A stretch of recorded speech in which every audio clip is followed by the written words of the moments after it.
cheers of housing rights activists and San Francisco's Occupy Wall Street, in November, Carolyn Gage reoccupied her foreclosed home, the home her dad built 50 years ago, where she grew up, and from where she was evicted 11 months ago. The retired deputy sheriff, disabled by a back injury, says she was lured by predatory lenders. I was solicited and targeted over the phone to take out loans, and to keep everything going, I did. She's not alone. In early December, Occupy protesters in 28 cities nationwide called for the reoccupation of empty buildings, and a handful of homeowners re-entered their foreclosed homes. But is this a viable strategy for struggling homeowners? In at least one case, the tactic worked. Earlier this year, Rose Gudiel refused to leave the home she shares with her disabled mother in Los Angeles. With community activists, she staged protests on her lawn and at Fannie Mae, which owns her loan. Eventually, Fannie Mae agreed to modify her loan, and Gudiel and her family stayed in the home. Gage admits she repeatedly refinanced her loan, in part to do home improvements, and then fell behind on payments. Housing rights advocates say her neighborhood was targeted by predatory lenders. I still believe, rightfully, that this is my home.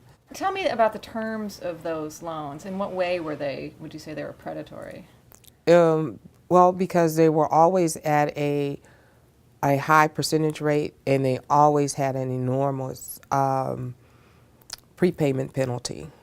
And I would always get into it. I would pay it off early and refi, take out again, because I was back and forth for at least 10 years. Back and forth off of workman's comp. She tried to contact the bank to negotiate loan terms, but was unsuccessful. Bayview Mortgage, the bank that foreclosed on Gage, has not replied to requests for comment. The idea of reoccupying foreclosed homes has a certain Robin Hood appeal to it. At least 2 San Francisco supervisors say they support Gage. What Ms. Gage is doing is really giving voice to a crisis that has been growing for years. I'd love to be able to grill some of the CEOs of the banks and the bank holders, and to be able to begin to hold them accountable to their acts. Housing activists say loan modifications are good for homeowners and banks too, because otherwise they sell the house for a fraction of the loan balance. Lori Goodman, an analyst at Amherst Securities, said at a congressional hearing that modifications are a key part of solving the housing crisis. But some say that for loan servicers who don't own the loan, modifications cost money, while the fees related to foreclosures are an economic incentive.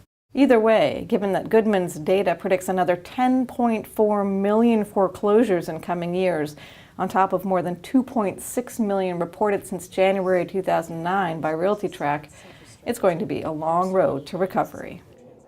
In San Francisco, I'm Andrea Coombes with MarketWatch.